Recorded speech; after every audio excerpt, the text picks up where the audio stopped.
الاناروبيك سيلز الار بي سيز بعد اللاكتيك للليفر. مفروض اخر كلمه جلوكوز. اللاكتيك اسيد كان 3 كربونات، حط على تلغي انه نص الجلوكوز. اللاكتيك هو البايروفيك بس بنزود ايه؟ الشتين بتوع النات في الار بي سيز. هو ده اللاكتيك. اللاكتيك عايز امشي جلايكوليسيس بالعكس. لاكتين كاربوجينيز ريفيرسيبل هيحول اللاكتيك لبايروفيك عشان امشيها بالعكس. طب ليه وديت الاتشتين فين؟ اصل في كو انزيم بيساعد اللاكتين كاربوجينيز اسمه نات، وبالتالي يطلع نات اتش بلس بروتون. مفيش داعي ازعلكم واسالكم هو اشمعنى الليفر يعني عنده نات كتير يعني فبيعرف يرجع اللاكتيك بايروفيك اشمعنى يعني؟ اصل الليفر اصله ايروبيك يعني عنده ميتوكوندريا اند اوكسجين، يعني عنده سلسله نشطه جوه الميتوكوندريا اسمها الكترون ترانسبورت تشين. يشفط التشيتين اول باول للميتوكوندريا مع نص وطوء اعمل ميه واطلع طاقه وارجع لك النات. الليفر سهل عليه الريسايكل اوف نات عشان هو ايروبيك عكس الار بي سيز اللي هي اناروبيك. طب ارجع جلايكوليسيس بالعكس. المركب اللي قبليه في الجلايكوليسيس كان شكله كده. يا ترى مين الاخ اللي انا رسمته ده لو حد فاكر؟ فوسفينول دايركتيك. بس انا راسم فورمولا غلط. هو كربون تكافؤه 5 ولا 4؟ شفت عشان مش متراجع كويس. حد فاكر ده مين ده؟ فوسفينول دايركتيك. فوسفو دبل بوند بين كربونتين اينول. فوسفو دبل بوند بين كربونتين اينول. فوسفو اينول بايروفيك البيب. ما ده اللي انا عايز ارجع له بالعكس وامشي جلايكوليسيس بالعكس بعد كده الى الجلوكوز. ده الرجعه دي صعبه. حد فاكر الرجعه دي صعبه ليه؟ عشان في مركب انستيبل اللي هو اسمه اينول بايروفيك اللي هو ايه بالظبط؟ احنا لسه المفروض راجعين على جلايكوليسيس يعني. لو انت ماشي جلايكوليسيس بالعدل مش بالمقلوب كنت في اخر خطوه بتطلع طاقه. دي هاي انرجي بوند. مين يستلم فوسفات طاقه عاليه؟ وفي قاعده اسمها سلم واستلم. الاي تي بي ياخد فوسفيت يديك بدلها حاجه اتش. هيبقى فوسفو اينول بايروفيك ولا من غير فوسفو؟ يعني اينول بايروفيك اهو اينول بايروفيك. وده ستيبل ولا ان ستيبل؟ الاتش من نفسها تنزل لتحت من غير انزيم يعني سبونتينيوس ادى ايه؟ بايروفيك اسيد.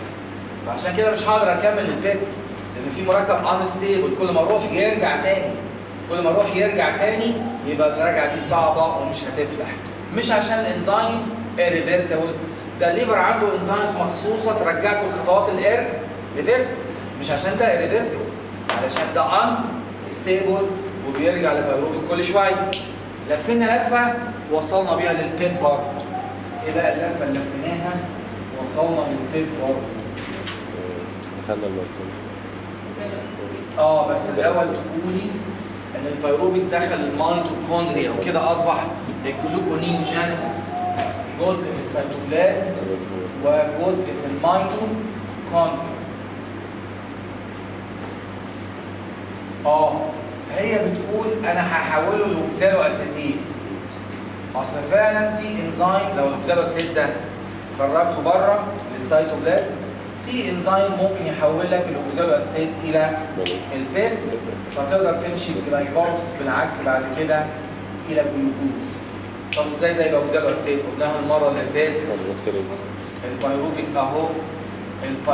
اهو لسه ما زودتوش اي حاجه زي ما هو اهو 3 كربونات. ازوده كربون دايوكسيد يبقى ده الاوكسالو اسيتيت. يبقى ده الانزيم اللي اسمه بايروفيت كاربوكسيليز.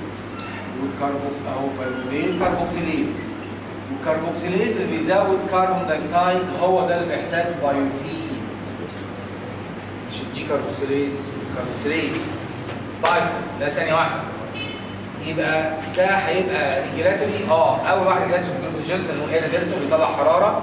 والسؤال اي كاربوكسيليز بيحتاج 4 حاجات. محتاج ايه؟ كربون دايوكسيد، منجنيز، فيتامين، ميتال الاكتيف سايد، منجنيز، اي تي بي. وازود بوند بزياده ببلاش ولا بانرجي؟ دي الحاجه الرابعه. ما هو الجلوكونيوجينيسيس بتستهلك طاقه. انا مش عايز الفوسفيت، انا عايز الطاقه، الانرجي. الجلوكونيوجينيسيس فيها خساره ولازم احسب الخساره كمان. وليه بيطلع حراره؟ ما انت بص، فكيت هاي انرجي بوند، ظهر في البرودكت هاي ولا لو؟ طب فرق طاقه راح فين؟ فرق طاقه يبقى خرج حراره، واحنا عرفنا اللي بيخرج حراره بيبقى ايه؟ ايرفيرسبل. لو نجحت تخرج الاوكسالو اسيتيت الى السيتوبلازم هيدي البيب وتمشي جلايكوز بالعكس. بس هل الاوكسالو اسيتيت بيعرف يعدي الممبرين؟ انا اغير شكل، ازوده اتشتين، يعني يخرج ان ذا فورم اوف ماليت. والماليت لما يخرج، الماليت بيعدي الممبرين، يعني الماليت بيعدي الممبرين يرجع للاوكسالو اسيتيت ليه؟ اصل زمان كانوا بيقولوا جمله مشهوره ان في ماليت ديهيدروجينيز جوه وفي ماليت ديهيدروجينيز بره في السيتوبلازم يعني، وريفيرسيبل. طبعا الاتشتين دول فروم وهنشوف مصدرهم جه منين، ده هيبان دلوقتي. يبقى المين جه من الار بي سيز 3 كربونات وشال اتشتين. لاكتيك شلت الاتشتين. بايروفيك بيرجع البيب ولا صعب؟ في مركب انستيبل، دخلته الميتوكوندريا، زودته كربونات 3 ب 4، اوكزالو بيخرج ده فورم اوف مليته ويرجع لاوكزالو اسيتيت. ازاي بقى الاوكزالو اسيتيت دي بيب؟ اهي مش صعبه.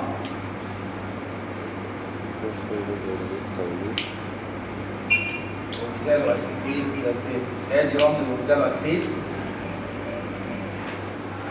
اوكزالو اسيتيت يعني بالعقل 4 كربونات هيبقوا 3 كربونات، يعني هعمل ايه؟ دي كربوكسيليشن. دي كربوكسيليشن. ودايما الكربون دايوكسيد تتشال مجموعه الكربوكسيل. الكربوكسيل اللي فوق لسه في مكانها من اللي تحت. يبقى 3 كربونات. وفي اتش تايهه اللي تحت هنا مش سي اتش 3، تحت ايه؟ سي اتش ايه 2، في اتش تايهه اهو. بس اشيل كربون دايوكسيد وبس ولا في حاجه كمان؟ احط فوسفيت. هزود فوسفيت وطاقه عاليه. فده فوسفيت وطاقه عاليه فروم بي اي ولا فروم هاي انرجي نيوكليوتايد؟ بس الانزيم ده مش بيستخدم اي تي بي، ده امثله من الامثله النادره. بيستخدم ايه؟ جي تي بي. ما هو 1 جي تي بي كانه 1 اي تي بي، لما تخسر 1 جي تي بي كانك خسرت 1 اي تي بي، الانرجي كونتنت متساوي، والجي تي بي يتحول الى، وفي قاعده اسمها سلم واستلم. الجي تي بي هيديك فوسفيت، يبقى ده لازم ياخد بدل الفوسفيت حاجه، الاتش التايهه. الجي تي بي هيديني فوسفيت، ده ياخد بدلها الاتش. اسم الانزيم اللي برضه بيطلع حراره، لانه طلع حراره ليه؟ ريفيرسال، هيبقى ريجولاتوري. هيبقى ريجولاتوري لانه عشان طلع حراره ليه؟ فكيت الرابطه دي. لما تفك الرابطه دي هاي انرجي بوند ولا لو؟ لو. يعني طلع طاقه عاليه واي تي بقى تي ولا شويه حراره؟ يطلع شويه حراره عشان لو انرجي بوند، واللي يطلع حراره يبقى ريفيرسبل. ريجولاتوري. حد فاكر اسمه؟ ده اسم البرودكت. فوسفو اينول بايروفيك كاربوكسي كاينيز. وليه كاينيز؟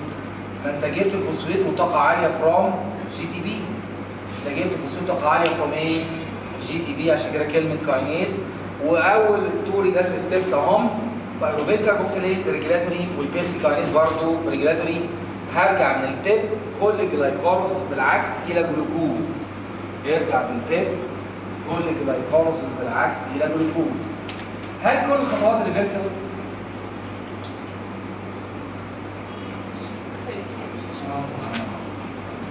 كلهم ريفيرسبل ما عدا 2. ما عدا 2. العدد فين بقى؟ ثانية واحدة. وانت راجع من فركتوز 1.6 بيس فوسفيت قبل ما ترجع، والله معلش قبل ما ترجع. ازاي عملت فركتوز 6 كربونات وانت معاك مركب 3 كربونات؟ ازاي هتعمل جلوكوز 6 كربونات واصلا لاكتيك 3 كربونات؟ يبقى انت بتستخدم كام مولكيول؟ كل حاجه ماشيه اتنينات وانت مش واخد بالك. اتنينات لحد ما توصل ل 2 مولكيولز اللي هم اسمهم جليسرال ديهايد تريفوسفيت. واحده تفضل زي ما هي جليسرالدهيد فوسفات. ترايز وتالت الايزوميريز اخوه الذهب. اركبهم على بعض الالدوليز رجعت الى فركتوز 1 و6. يعني ممكنه بس استخدم 1 لاكتيك ولا 2 لاكتيك. عشان تعمل جلوكوز ابو 6 كربونات لازم طبعا 2 لاكتيك. وتعدي على كل خطوه مرتين مره ثانيه بعد ما توصل 2 مرات اسمهم ايه؟ جليسرالدهيد تريفوسفات في نص الجلايكوليسيس. وهتفضل زي ما هي جليسرالدهيد تريفوسفات والتانيه بالايزوميريز تبقى اخد ذهب. هركبهم على بعض بالالدوليز ارجع لده. ما هو الرجعه بقى من هنا للفركتوز 6 فوسفات صعبه. ليه صعبه؟ دي خطوه في الجلايكوليسيس ار اللي هو فوسفوفراكتوكاينيز 1. ما دي الميزه بتاعت الليفر اند كيدني عندهم انزيمز مخصوصه ترجعكم خطوات الار ريفرسل. هفك الفوسفات بتاعت واحد. حد فاكر الفوسفات بتاعت واحد ولا 6 الوحيده فيهم اللي كان جنبيها هاي انرجي بومب؟ لا ولا واحده ولا جنبيهم لو عشان الطاقه تتوزع بالتساوي على الروابط كلها. فعشان كده لو يعني اطلع فوسفات وشويه حراره. ولما تطلع فوسفات وشويه حراره تبقى ايرفيرسبل وريجولاتوري بيبقى اسمك فوسفاتيز. ده اسمه الانزيم ده فركتوز 1 و6 بيس فوسفاتيز ريجولاتوري. فين الخطوه الثانيه؟ الايرفيرسبل. اخر خطوه صعب ترجع من جلوكوز 6 فوسفات الى جلوكوز بسهوله. دي الخطوه بتاعت الجلوكوكاينيز which is R. دي الميزه بتاعت الليفر عنده والكيدني انزيم مخصوص ترجع خطوات الإيرفيرسبل اللي هو افك الفوسفات برضه واطلع شويه حراره ويبقى ريجولاتوري واسميه اسم مشهور. اسمه ايه؟ جلوكوز 6 فوسفا انزيم. 2 فوسفاتيزز هيرجعوك 2 كاينيزز. يبقى الجلوكوكاينيز رجع بمين؟ 6 فوسفاتيز. فوسفوفراكتوكاينيز 1 رجعته بايه؟ فركتوز 1 6 بس. طبعا ثانيه واحده انت قلت 2 كاينيز رجع طب ما كان في كاينيز هنا تاني بس كان ايه ريفرسل. اما ده الكاينيز الوحيد الريفرسل يعني اللي هو كان بيحاول ان ايه في الجلايكوليسيس المعدوله جليسرول يحاول 1 3 بيس فوسفوجليسريك الى 3 فوسفوجليسريك. وده الكاينيز الوحيد اللي هو ايه؟ ريفرسبل وبينام اهو كمان متاخر بس ثانيه واحده. ده اللي كان بيحاول 1 3 بيس فوسفوجليسريك الى 3 فوسفوجليسريك ارجعه بالعكس هيرجعك ريفرسبل بس كان بيطلع اي تي بي دلوقتي يستهلك اي تي بي. ما انا بحسب الخساره دي هتبقى خساره وانا راجع بالعكس. يبقى مين جاب الار بي سيز 3 كربونات وشايل اتشتين؟ لا الحمد لله. شيل اتشتين يرجع الكيب ولا صعب؟ عشان في مركب انستيبل اينول بايروبيك يرد الى بايروبيك. الف لف ادخل مطمئن وازيده كربونايه اوكسالو اول خطوه ريجولاتوري هي بايروبيك كاربوكسيليز هيخرج للسيتوبلازم ان ذا فورم اوف. وعلى فكره ممكن ان ذا فورم اوف اسبارتيك انقل له امونيا يخرج اسبارتيك بنفس عدد الكربونات اللي اسمها ترانزامين وسواء اسبارتيك او ماليت هترجع الى اوكسالو استيل. مين انزيم ريجولاتوري نمره 2 بيحاول اوكسالو استيل الى بيبسي كاينيز اللي استهلك 1 جي تي بي كانها 1 جي تي بي. هترجع كل الجلايكوليس بالعكس بلا مشاكل ما عدا 2 كاينيزز برجعهم ب 2 فوسفاتيزز فركتوز 1 و6 بيس فوسفاتيز واخر واحد خلي بالك ده هيبقى اخر خطوه في الجلوكونيو جينيسيس والجلايكوجينوليسيس اللي هي برضه بتدي جلوكوز واحنا صايمين وبتمنع فصل الجلايكو ايه؟ دي الخطوات فروم لاكتيك. طب الخطوات فروم امينو اسيدز اللي مش هكتبها هي عباره عن ايه؟ هي عباره عن نفس القصه بس استنى قبل ما اكمل. لا في هنا معلومه نسيناها قبل الامينو اسيدز. ثانيه واحده. اولا استهلكت طاقه قد ايه الناس هنا؟ استهلكت طاقه قد ايه صحيح؟ 6. ليه 6؟ 1 اي تي بي بايروفيك كاربوكسيليز 1 جي تي بي كانه اي تي بي بيبسي كاينيز وكاينيز ريفرسبل 3 ولا 2 في 3؟ 2 في 3 لازم 2 لاكتيك لازم اعدي على كل خطوه مرتين ماينس 6 اي تي بي. حد يقول لي جبت الطاقه منين؟ اوعى تقول فاتي اسيد اوكسيديشن. انا الجلوكوز بعمله في الليفر عشان اوزعه مش عشان احرقه لنفسي مش هوديه بريك. ده انا هكون طافي الجلايكوليسيس عشان تبقى فايز عكس بعض. واحد اتجاه والتاني عكسه بالظبط، فهتكون طافي لما الليفر يجيب الطاقه منين؟ فاتي اسيد اوكسيديشن. ايوه دي prolonged fasting وستارفيشن، دي في الليل فاستنج وستارفيشن، يعني ساعتها بتخس وبتفك الدهن اللي انت متخزنه في الاديبوز، وبيجي من تكسير التاج مركب اسمه فري فاتي بتكسره في الليفر ميتوكوندريا اللي زمان كان اسمها بيتا اوكسيديشن في البيتا كارب، وطلع التي بي اللازم للجلوكونيو جينيسيس وناد اتش بتركيزات عاليه اللازم عشان تقدر تخرج الاوكزالو اسيتيت ان ذا فورم اوف ماليت الناد اتش العالي هو اللي سمح لك بكده. ويتفتتوا الى حد فاكر في قياس شريط طويل فاكر لميني ماربلز ابو كربونتين اسيتايل كوين. هو السؤال ده هل هيدي جلوكوز؟ لا. يعني هل مثلا يسحب الاوكزالو اسيتيت معاه اهو، ده المركب اللي كان اسمه اوكزالو اسيتيت، اسحب معايا الاوكزالو اسيتيت اللي هي اول خطوه في الكيربس اللي هو سيتريت سينثيز، ويلا بقى ماليت ويلا بقى جلوكوز، ولا مش هينفع؟ شيف. هنا في جمله مشهوره الجلوكوز بتتقال في الليفر اثناء الصيام. ايه بقى الجمله المشهوره؟ بتتقال في مكان معين اللي هو الليفر وفي وقت معين صيام، مش هتعمل سيتريت. اصل ايه ده مش هيخش الكيربس، اشمعنى؟ اوكزالو اسيتيت مش افيلابل يعمل سيتريت دايفيرتد جلوكونيو، ويصير الجمله الانشائيه التعبيريه بتاع حول بتاع الجلوكوجينيسيس تفسيرها في الكيمياء حاجتين، انه ما بقاش اوكزالو اسيتيت، بقى مين؟ ماليت عشان ناد اتش عالي جاب لك اكسده فاتي اسيد، والماليت ما بقاش موجود، بقى فين؟ بقى في السيتولات بقى جلوكوز اتشفط بتنشيط الجينات بتاعت الانزيمز الجلوكونيو جينس. يبقى هنا دي كلمه اوكزالو اسيتيت نوت افيلابل في الليفر وانت صايم، لانه بقى جلوكوز خلاص، لانه ما بقاش اوكزالو اسيتيت بقى الاول عشان ناد اتش العادي ده، والماليت ما عادش جوه بقى بره وبقى جلوكوز، اتنشط الجينات بتاعت الجلوكونيو جينيسيس. طب ما كان اصلا الكوين مش هيمشي لقدام يدي جلوكوز، ما هو بيديش جلوكوز.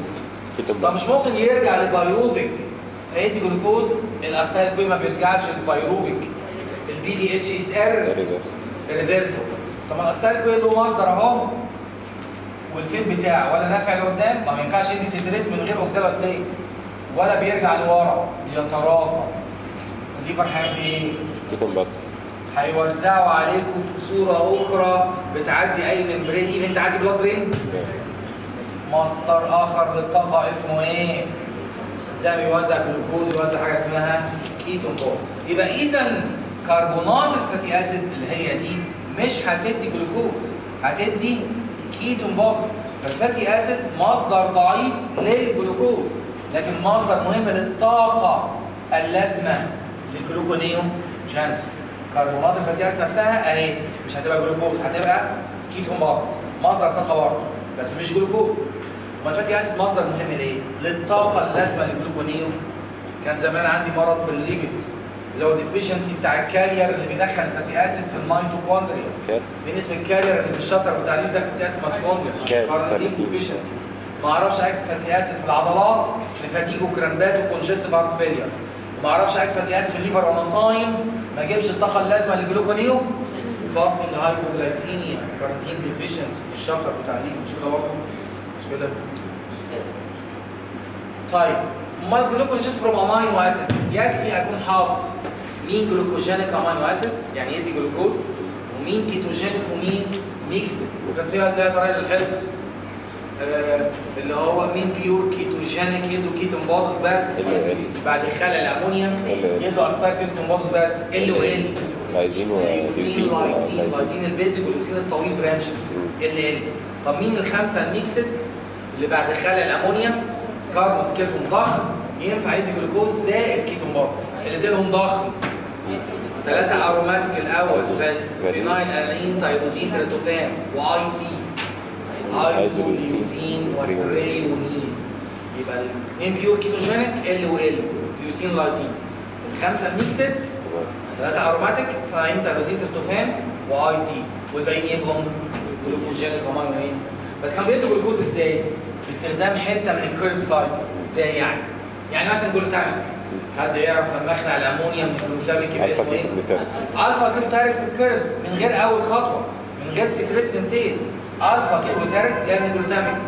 بل لان كان في الشابتر اوف امينو اسيد ميني امينو اسيد يتحولوا الى جلوتاميك الاول، زي جلوتامين تحول لجلوتاميك، وارجين وبرولين كانوا مجموعه فيدوا جلوتاميك يخلع الامونيا يبقى اسمه الفا جلوتاميك، يعني كريب سايكل جاب الامينو اسيد الفا جلوتاميك. يبقى خطوات الكريبس ساكسينايل كوين ساكسينيك فيوماريد ماليت، يلا ادي جلوكوز اهو. يعني هتستخدم جزء من الكريب سايكل وهتجيب المركبات من الامينو ايه؟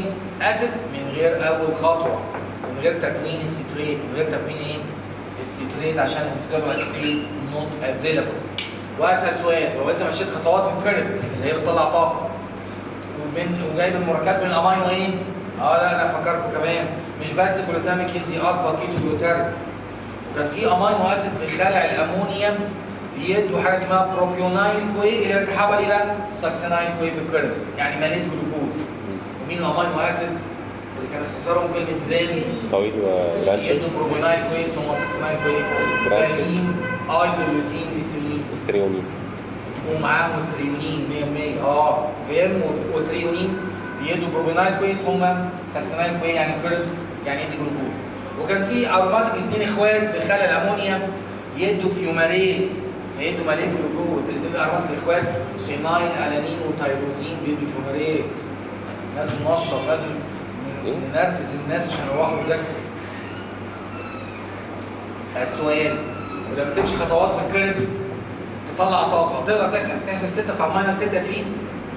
لما تمشي خطوات من الكريبس جايب مركبات من الامينو اسيدز هتقدر تحسب 6 ماينس 6 ولا مش هتنفع؟ 4 بس هتنفع؟ تبقى 4 مش هينفع. واوعى تفتكر ان الجلوكونيوجينس فور امينو اسيد تكسب عشان مشيت حته من الكريبس هتخسر برضه في الاخر. حد فاكر لو جبت مركبات الكريبس من الامينو اسيدز وعملت جلوكوز ليه برضه الجلوكوز تخسر مع ان ما قلناش ان حته من الكريبس يعني ايه؟ اكسب. حد فاكر لما ادي جلوكوز من امينو اسيد داخل عين الامينو اسيد؟ الامونيا امونيا.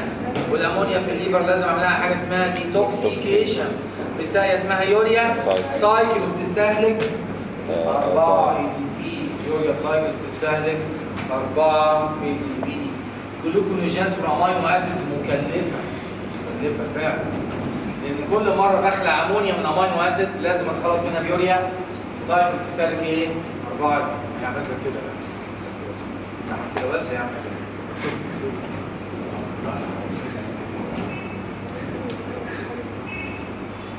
الشابترز احنا خدناهم كانوا مرتبطين ببعض. اسرع ما اقعدش انام في الكربوهيدرات اخش على الليبيد يلا وعلى الامينو اسيد نشبكهم مع بعض. دكتور ايه التفاعلات اللي بتديني جي تي بي؟ ايه لو بستخدم فيها جي تي بي؟ نعم التفاعلات اللي بستخدم فيها جي تي بي هو مش مهم يراجع الليبيد ولا الامينو اسيد بس مش تفاعلات استخدام جي تي بي. مش زمان في اسئله بتجمع والله كده من 20 سنه. لا هي بتجمع بقى خلاص. استخدم جي تي بي طب بقى نحوش له شويه تجميعات كده يعني بتسهل المذاكره والله. بس ممكن يجي اللي بيستخدم فات دي مجمعه في الفيتامينز. مين بيستخدم فات ويطلع فات اتش مش اللي بيستخدم جي ماشي ثانيه واحده.